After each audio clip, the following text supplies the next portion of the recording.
The following is a presentation of the Matt Talk Podcast Network.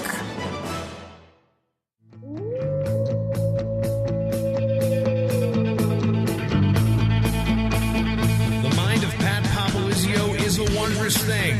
And for you Pac wrestling fans, you'll get to go inside the mind of the Skip each and every episode here on the Pac Mentality Pop-Ins podcast. Now, here's your host, NC State Director of Athletics Digital Communications, Brian Reinhardt.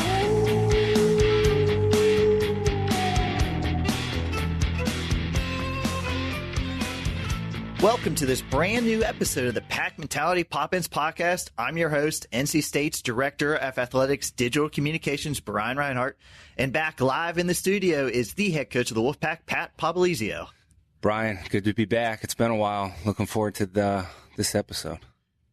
Me and Nick, we kind of called you out a little bit, but, we're not going to dwell on what you were doing, but it's been a busy last month for you, running the Wolfpack Wrestling Camp on the road, running other clinics, and, of course, hitting that recruiting trail. So moving forward, what's the next month of your schedule look like? Yeah, it's going to be a pretty busy month with a little bit of downtime. August is kind of one of those where we get to regroup. Obviously, recruiting will continue to go as normal. Going down the coaches convention, that'll be down in Daytona, so we'll spend a few days down there.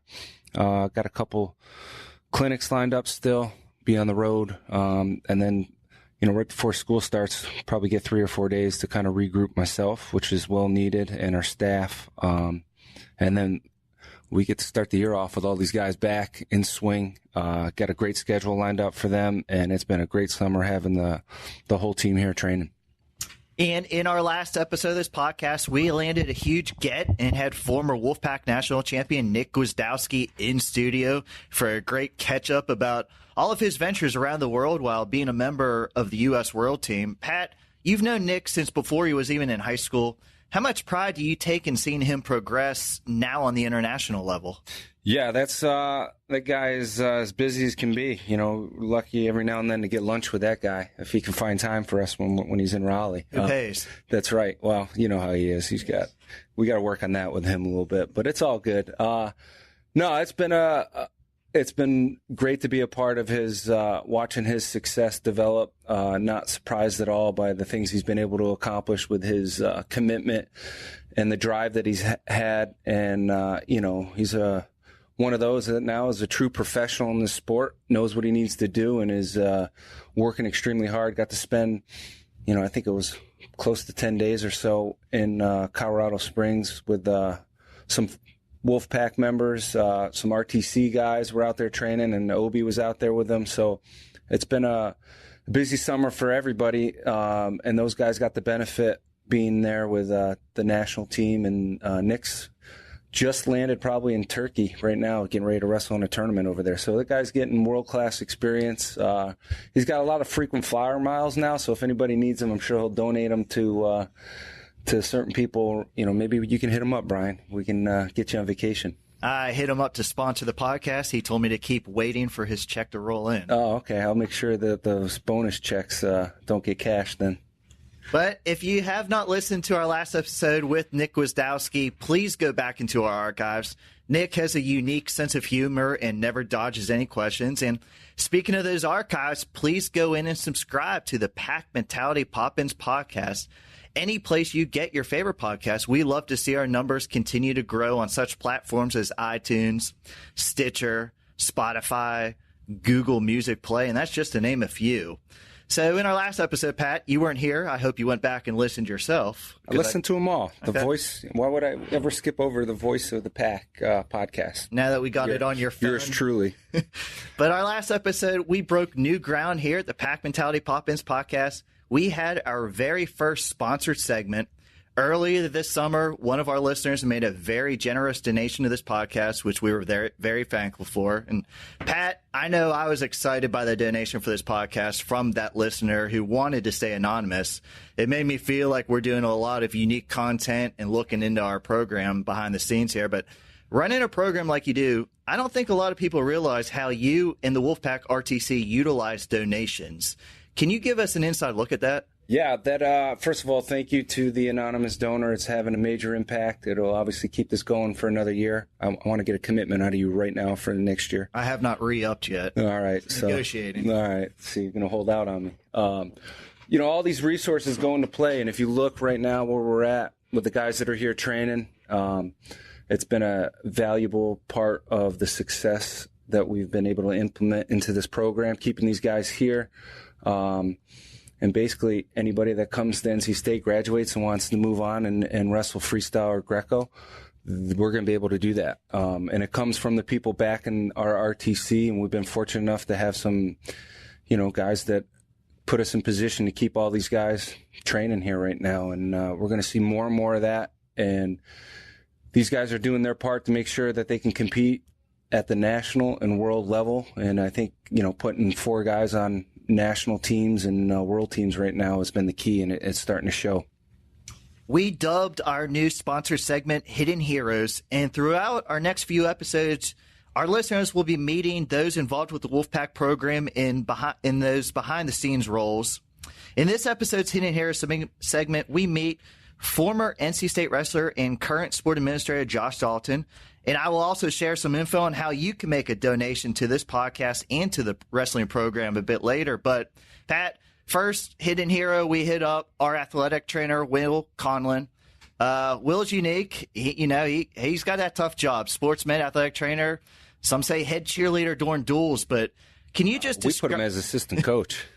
He gets into it. Yep. Can you speak to the role Will plays with your squad and the job sports medicine does overall? Altogether, the department in general does a phenomenal job with all sports. We're fortunate enough to have Will day to day. Rob Murphy does a great job working with our guys as well. But, Will's in the grind with us. One thing you don't realize, anytime we're practicing, Will's there. And I don't think people understand that, behind the scenes, if we're running or lifting, drilling at 6 a.m, he's there with us. So he's along with every workout that we're doing. I think it's a very valuable position to key to success with our program because, a trainer a lot of times keeps guys in check and keeps guys healthy. You're always going to be banged up in the sport if you're training hard. So having a trainer that knows how to keep these guys feeling good and, dealing with injuries and getting them back healthy as fast as possible, but doing it the right way and at the end of the day, putting their health out first and making sure that they're doing all the right things to put these guys in a safe position. And Will's done an unbelievable job with that. You can see his passion when we're out there competing. We're still working on his dress skills a little bit, but we've definitely upgraded quite a bit on some of the shoes that he's been wearing and the belt buckles and things like that. But he's come a long way since 5 or 6 years ago. I'll tell you, the Wolfpack coaching staff, you guys like to step up your game, but I got to tell you, everybody that I interviewed who is now going to be on the bench, Kevin Jack, Tommy Grant, Nick Wisdowski, they have said that they have passed the coaches by in dress. Is that true? Absolutely not. First of all, they haven't seen a seamstress, so we'll start there. The taping of this episode could not have come at a better time, as you guys just announced that the Wolfpack Wrestling Club will host its first ever Golfing with the Wolves Golf Classic, which will be held on Friday, September 7th, the day before the Georgia State football game. Pat, can you tell us about the event and the purpose of putting it together? Yeah, this is going to be a great first annual golf outing. Our alumni that are here in Raleigh have worked extremely hard to put this together. I met with them last night and very detailed on top of everything. And this will have a major impact, on the resources we're able to keep getting and implement them into our RTC. So it's going to be a great event, and we're working extremely hard right now. I think we have 5 former NCAA champs that are committed to being at this event. Caldwell said he'd be coming. We're going to confirm everything, but he said on Twitter yesterday that he would show up, be here. Turner will be here. Scott Turner, NCAA champ, outstanding wrestler. Matt Reese, and then obviously Mock and Nick will both be here training. And I don't know if they'll be able to golf. We're going to check their skills a little bit. Mock might be a little too stiff for golfing, but we'll see. As I was going to say, it sounds like a great event, and we're going to touch on it more as we get closer. But for more information on the event and how to register to both play golf or if you just want to be a sponsor, please visit wolfpackrtc.com. And just another great segue for our next topic. As former alums will be coming back into town for that golf outing and football game, your current team is actually leaving town as the summer school session is coming to an end. There were a lot of guys here during the summer, including a lot of your newcomers. And speaking of those newcomers, how was their summer and work in the practice room? A great time for these guys to be here, get acclimated with campus academics. That's obviously what we bring them in here for, is to get them some classes under their belt, understand the system, so we don't have to rush into things when campus gets a little busy. It's funny you bring this up because I was just talking to our staff this morning about it. Yesterday, I was looking around the room as we're drilling, and it's like we don't miss a beat. We lost a lot of, senior level guys that moved on, but then you see these freshmen now that have been here for 5 weeks, and their technique and skill level coming in is at pretty high level. So some of the stuff that we've been implementing, they're picking it up really fast, and our room looks just like it did when we left off in February, March, when we were, some guys that have that experience 5 years in here. We're not missing a beat, and some of these guys are going to be ready right away, and we got some tough decisions to make on who we decide to wrestle this year. Sounds like a tease about red shirts, lineups. We're coming with that info. We will get there. Yep. But in this episode of the Pack Mentality Pop-Ins podcast, we once again have two guests, and I'm just crushing it and booking talent lately for the podcast. But up first, he was the talk of the NCAA's championships with a tremendous run to a third-place finish. Tariq Wilson will be our featured guest. Pat, you've seen Tariq grow since he's arrived on campus and moving forward. What do you see from him now that everybody is aware of what he can do on the mat? Yeah, he's one of those guys that likes to put on a show. And I think when the lights are on, he can perform, and that's what I like about him. He's risen to the occasion. When we with the national tournament, obviously he wrestled his best all year. So I think the bigger the stage, the better he'll wrestle. And there's a target on his back now, and how you perform with that. We've gone through some of those growing pains with other guys, and it'll be interesting to see how he deals with that. But he's got the right personality and demeanor to deal with all those little things that are going to be thrown at him this year. And he's improved a lot, which is dangerous. In our room, watching him wrestle now, he's wrestling with a lot of confidence, and and as he should, because he's that good. But he's developed a lot more offense that he already had, and is dangerous. His defense is as good as it gets. And then bottom. We've worked all summer on some bottom, and I think that's going to be the difference next year, and him coming through and finishing where he wants to be. But it's going to be fun and exciting to watch him compete and having him in our lineup for the next 3 years. In addition to hearing from Tariq, in our brand new sponsored Hidden Hero segment, we will meet the sport administrator for wrestling, Josh Dalton. Pat, last season was your first season working with Josh, and I joked with him and said, wow, 4th place finish in your first year. That's setting the bar pretty high. But from a head coach's perspective, what role does the sport administrator play in the Wolfpack program? Yeah, and that's a big position. And I think the more experience you get in coaching, you realize how important those positions are. I've been very fortunate here, not only here at NC State, but even at Binghamton prior to here, have great administrators and people that understand what it takes to be successful, and are more there to help and guide you and also protect you at the same time. So there's a lot that goes into it. And, Sherrod Clinkscales, when I first got here, was a huge help, brought me in along with Dr. Yao, and then, mentored me through my first couple years here and understanding NC State and how things work. And then got a chance to work with Raymond for a year. And he was great to have, Raymond Harrison. And then they made that transition and said, hey, Josh is going to take over wrestling. And I thought it was a perfect storm coming together because he's wrestled here at NC State, knows the landscape of the sport, is still, he's getting valuable experience at the same time. So together we're growing and learning. And he's been a huge help administratively, doing a lot of stuff behind the scenes and connecting dots for us. And, at the end of the day, it's a working relationship to continue to grow and get to that next level. And wouldn't ask for another administrator. He's as good as they come. And personality-wise, I think he meshes very well with our coaching staff, and probably more so myself. He's got a lot of patience, so I respect him for that. Being able to deal with myself and the rest of the staff is really good. In this episode's Hidden Heroes segment, we are joined by the sport administrator here at NC State for the wrestling program, a two-time NC State alum, Josh Dalton. Josh, thanks for joining us on the vastly popular Hidden Heroes segment. Thank you for having me, Brian. I'm excited to be here. And I just want to remind everybody that through the recent generous donation of an anonymous donor, our listeners are getting to hear from some of the behind-the-scenes people involved with Wolfpack Wrestling.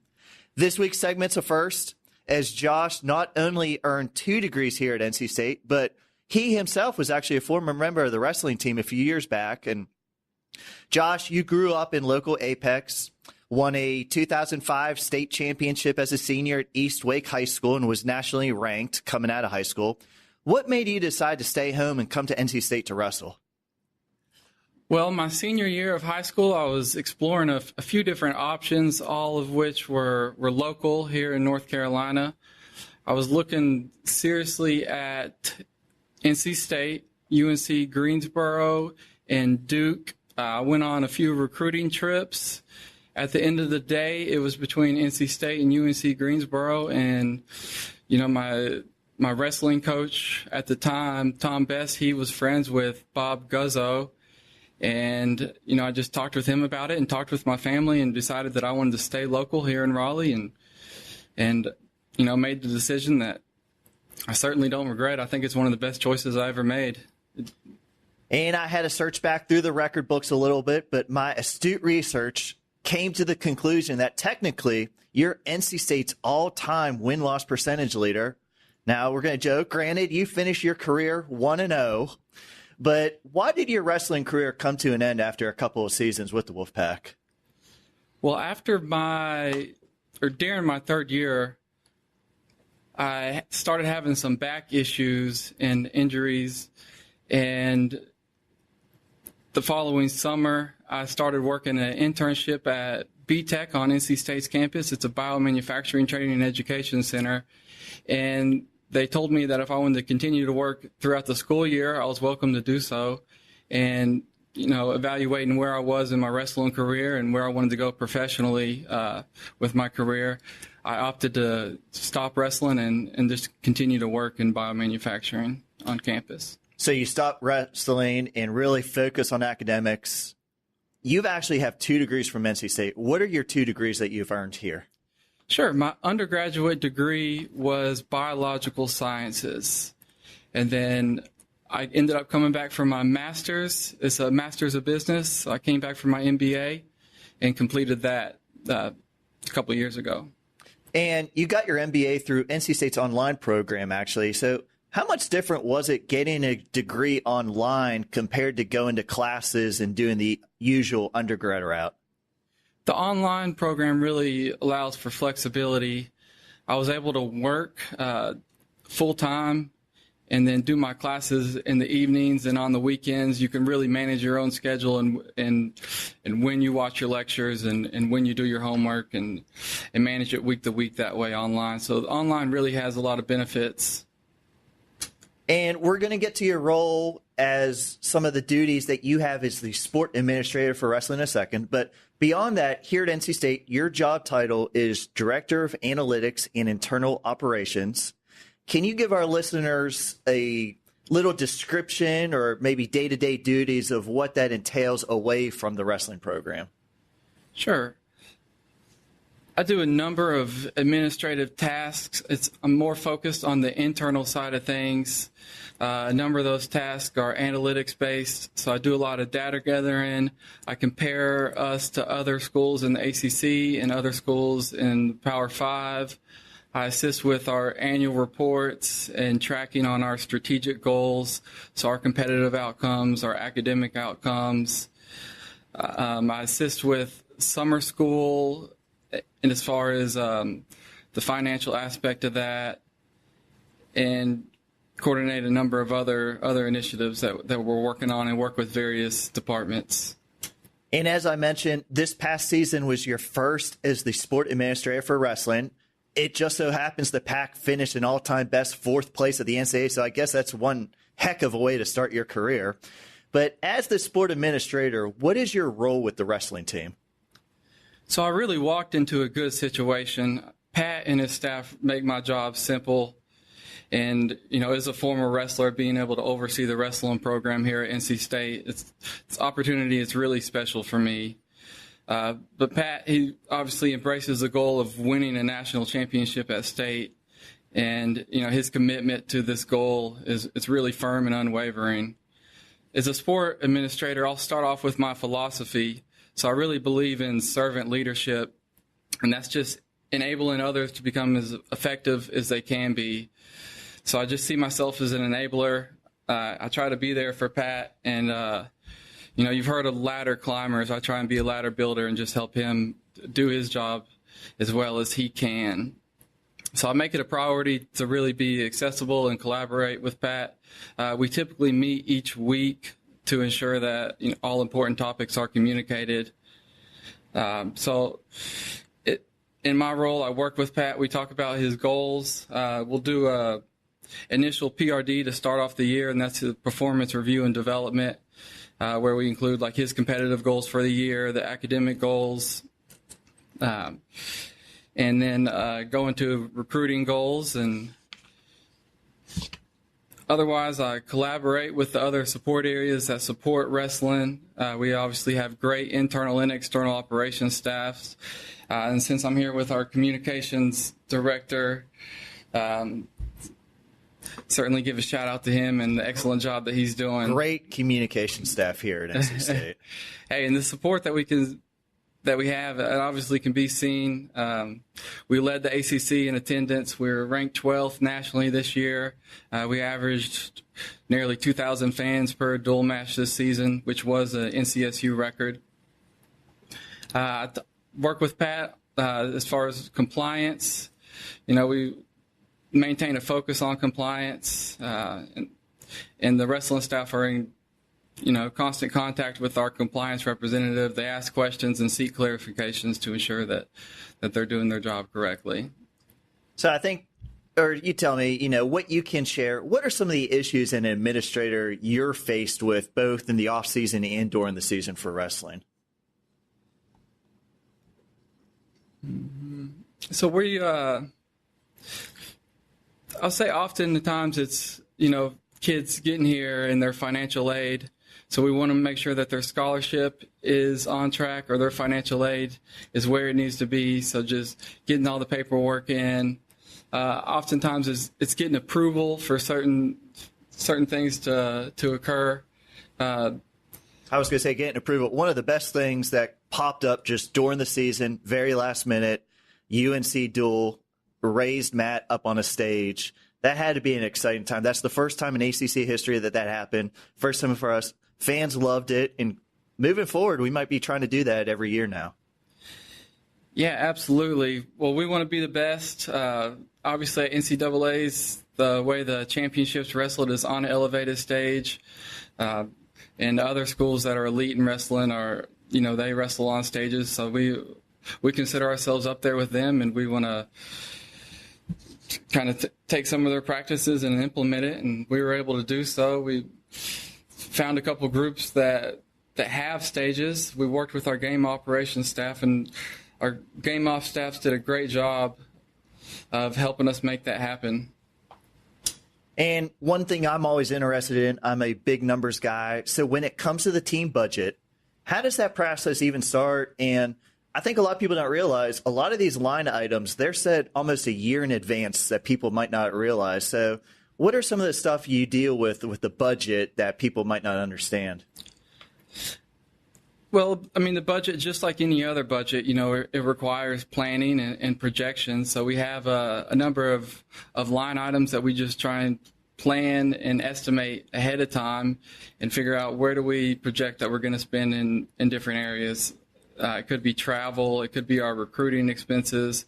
It could be capital project updates, such as graphics, new wrestling mats, sports equipment, even our Adidas allotment budget. So we have our Adidas gear ready for the new groups when they get here, so they're ready to roll.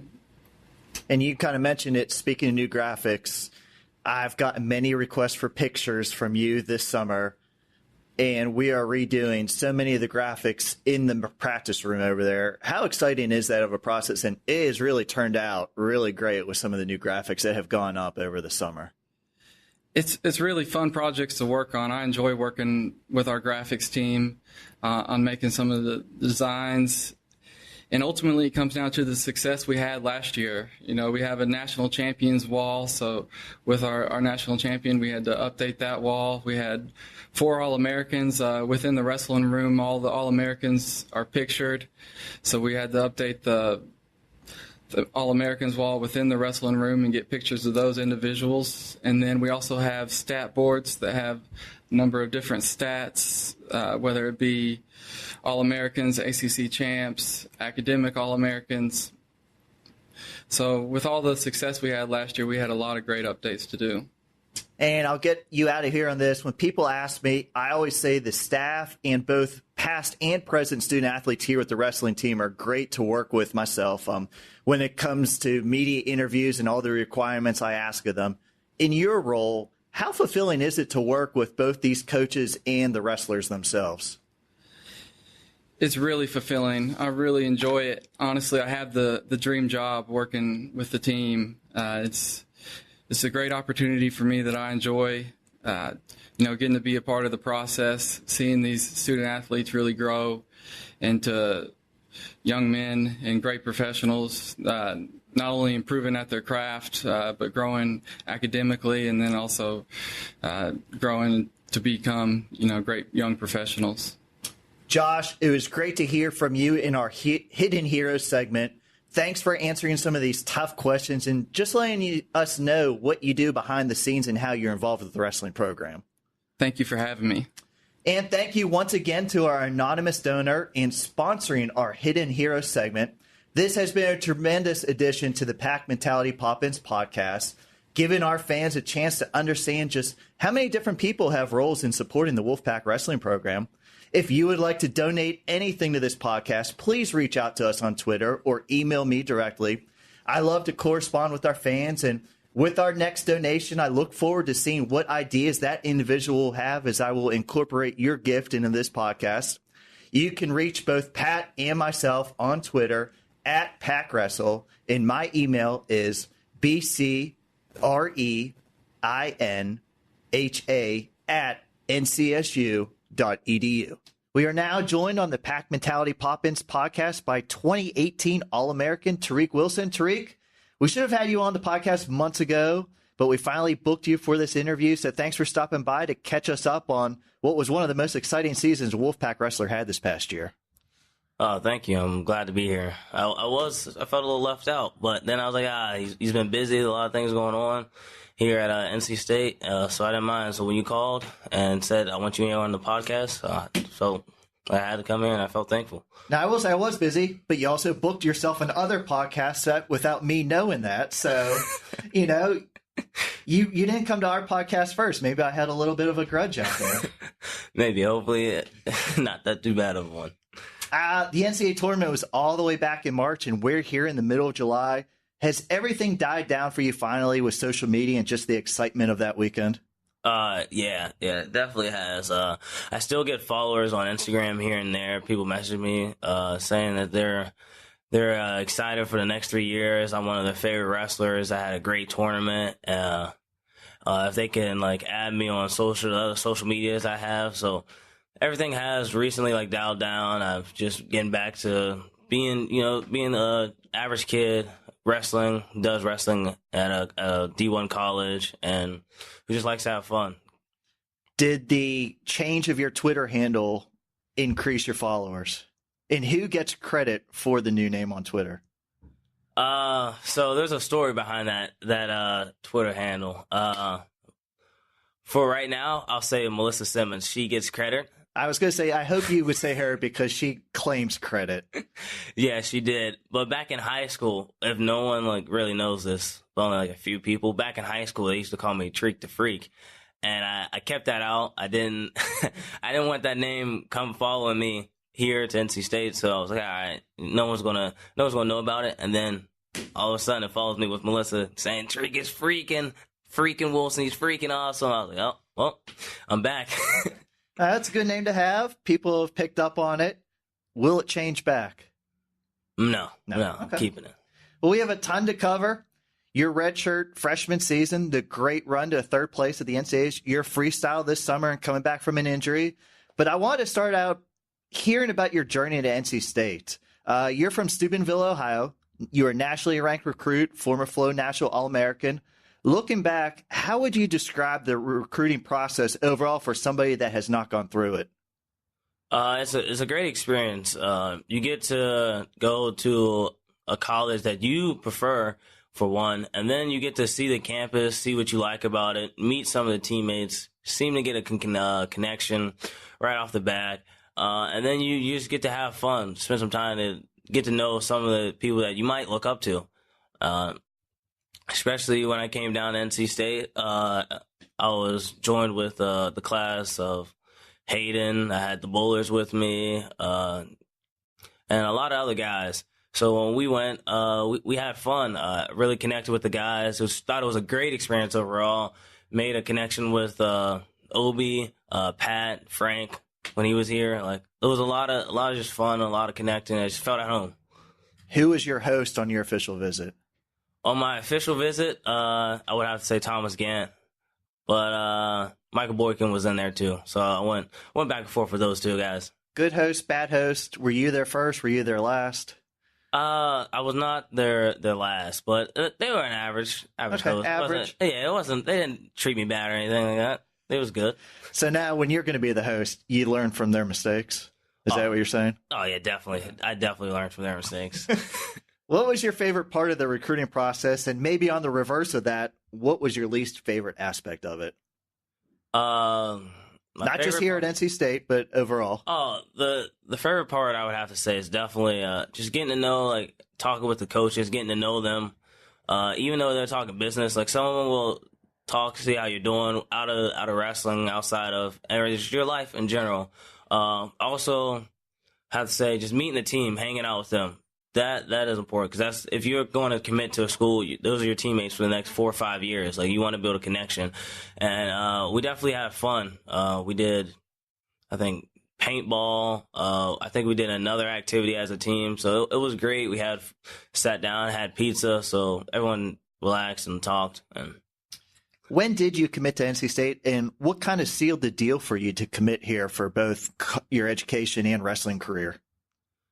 I think I committed, I think it was December, sometime January of my senior year. And I would have to say just the overall aspect. I love the college. It's a great campus, beautiful campus. Also, the weather here is 10 times better than the one in Ohio. So you're saying Ohio winters maybe not so great? Oh no, it's horrible. It is horrible. I like being hot. I like feeling the good atmosphere down here. In Ohio, the weather changes from cold, hot, warm, windy. You just never know. So you came in for the 2016-17 season and redshirted your first year. How far in advance was the redshirt planned, and how did it benefit you? We as a whole, the coaches and I, talked about redshirting my freshman year.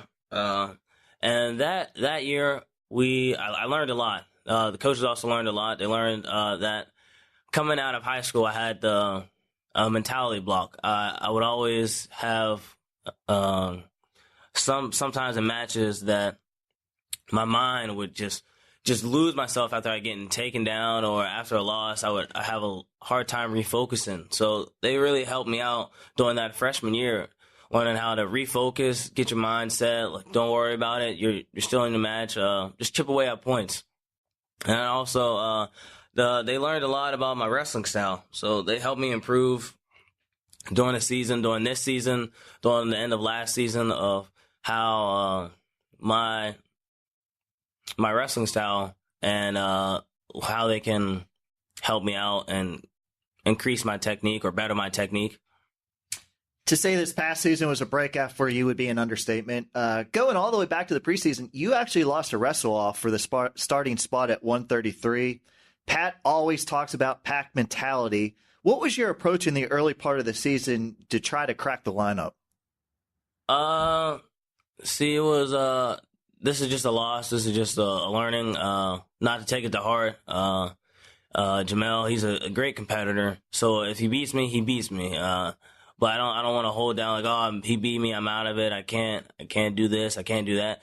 Just refocus, and maybe my time will come. They'll throw me in, and the coaches will realize that I'm the guy for the spot, and I just continue to wrestle, and that's what they ultimately did.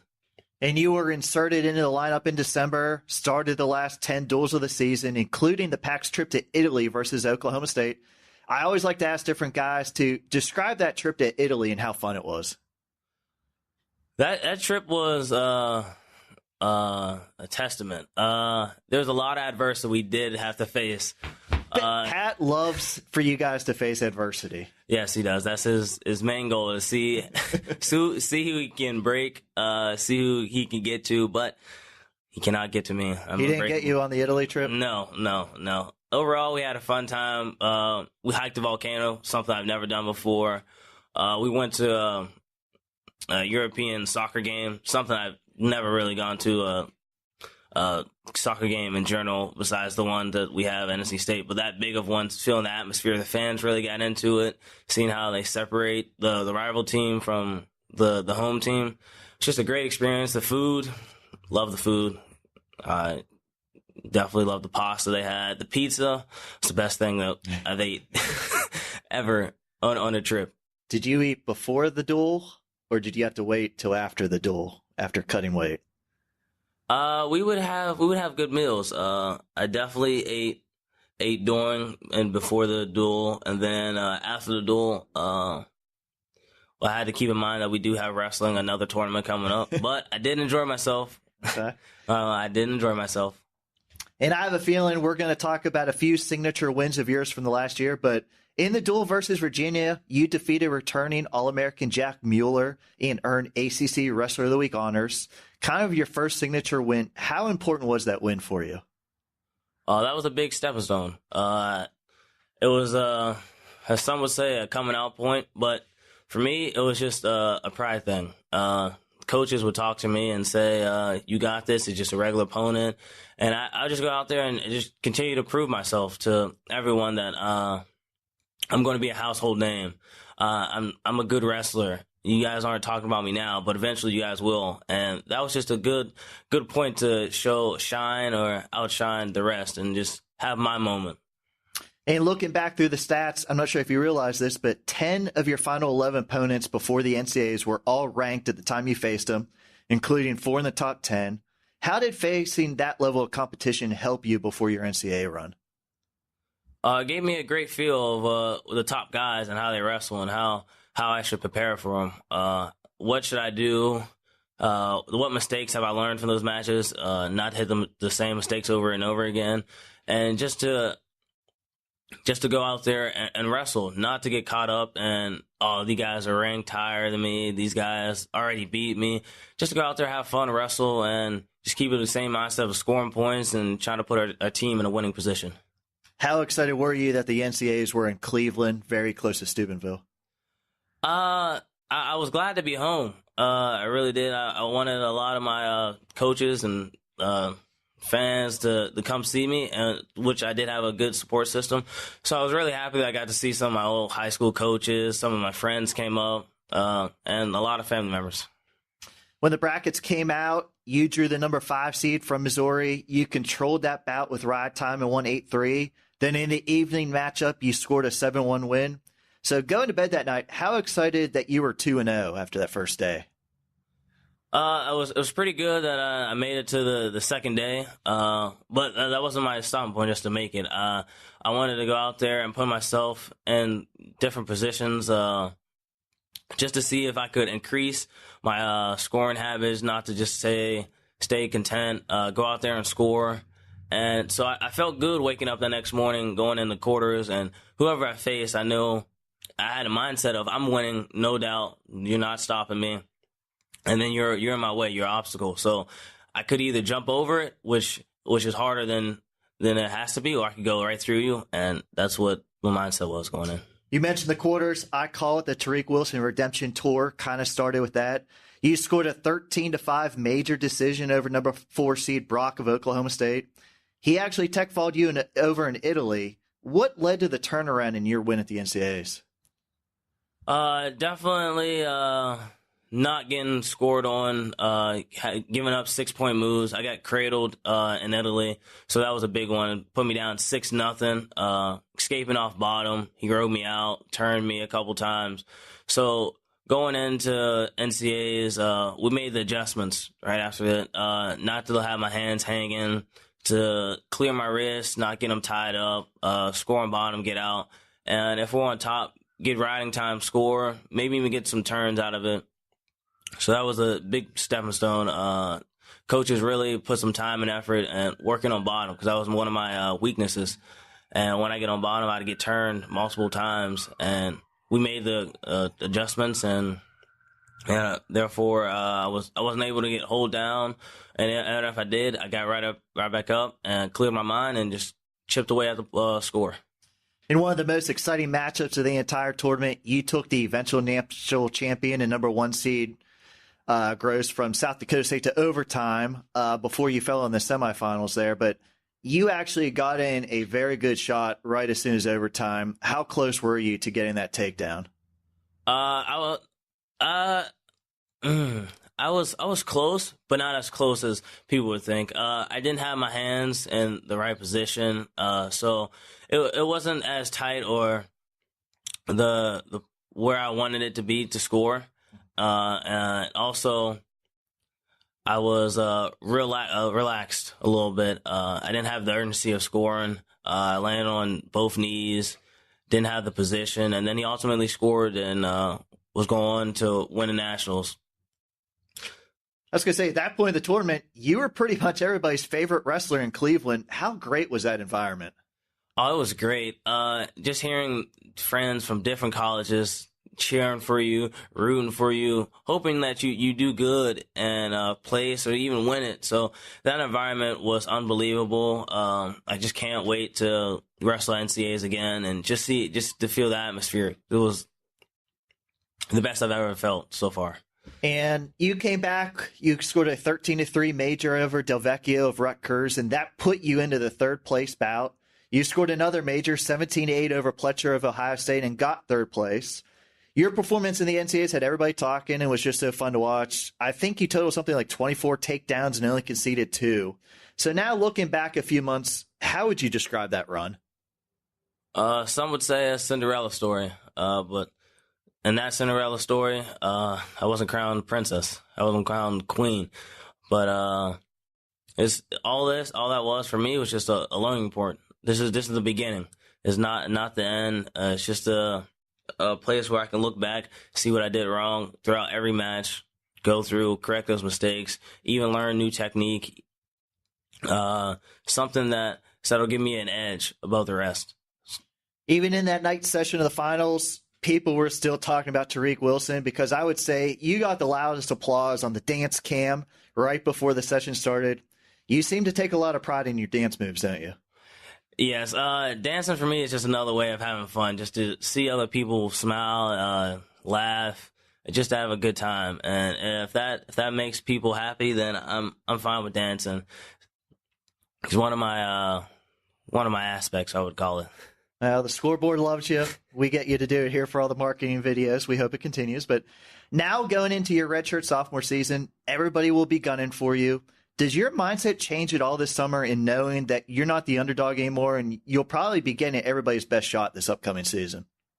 No, my mindset will stay the same, just to go out and win. I know I have a target on my back, but that's wrestling. Everyone has a target on their back. Everyone wants to beat the guy, and apparently I'm the guy. But I'm going to just go out there, give my all, continue to do what I was doing at NCAAs and before that. Just go out there and wrestle. And if I get someone's best match, I'm glad. But if I don't, I'm still going to give it my all, just because I don't overlook anyone. I give everyone the same look. Never get too cocky. Always stay humble, and good things will happen. What makes 133 a good weight for you? Just my style of wrestling. I'm the taller end of the weight class, so I'm more lengthier. I'm quicker. So there's not a lot of tall, lanky guys in that weight class. So that gives me the advantage over most of the guys who are a lot shorter, stocky, not as lengthy, not as quick. But and we have to talk about your freestyle this summer. Maybe not as upbeat as the NCAA run. You were well on your way to All-American honors and perhaps even higher at the U23 World Team Trials. But in your third match, you had to injury default. Tell our listeners exactly what happened in that match and how the recovery process has been since May. So in that match, I scored 4, I think in the first 15 seconds.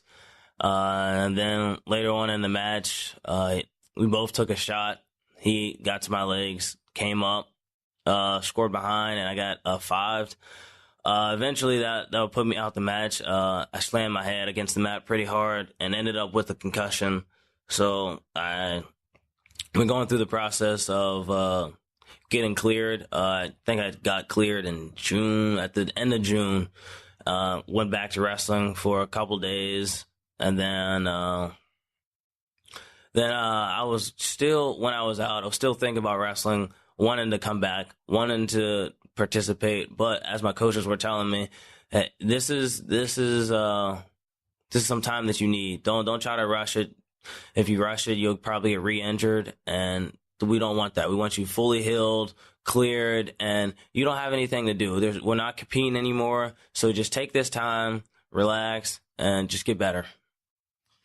You're majoring in business administration. Any thoughts on how you'd like to use that degree once you're done here at NC State? I'd like to go into sales, marketing, but I'm also trying to get in another major of communication with media. So maybe one day I'll be a sports analyst or come in and do something that will relate to both of those majors. I think we could use an intern for the podcast. If you are willing, I will accept the job. So off the mat, when you have free time, what do you enjoy doing? Oh, I enjoy hanging out with the friends. Lately, we've been playing wiffle ball on the baseball field. My team is 2-0 so far. We always come back. We will be down 10, 15 points, but that doesn't stop us. Dropping any names? Who's on your team? Who are the good ones? Oh, so we have Kevin Jack. He's always giving a good run. He gets frustrated, clustered when things don't go his way, but in me, I'm calm-headed. I tell him to relax and keep his head and be cool. I've also had his little brother on my team. I've also had Jacob Camacho. He's been on my team too. He's good. You just listen. I've been playing a lot of positions. I do first base coach, give them some signals, so I hope they understand. I also just support, make sure everyone's having a good time, and we eventually just with a good spirit come back. Now call someone out. Who's the most likely to strike out? Most likely to strike out. So we've been working with him. So it was Kellen. He struck out a lot, Kellen Devlin. But we've been working with him, and now he's hitting it. So his baton has been passed. Total team effort. We look forward to some updates. But Tariq, it was great to finally catch up and finally have you on the podcast. I'm glad you agreed to do this after all these months. So I hope you get to enjoy the last few weeks of summer before the school year starts back up in August. I sure will. Thanks for having me. And I want to thank everybody for listening today. This is your Pack Mentality Pop-Ins podcast covering all things NC State wrestling. Until next time, Wolfpack wrestling fans, go Pack!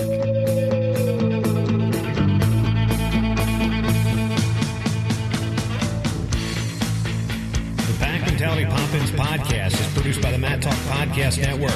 For more wrestling podcasts, go to MatTalkOnline.com.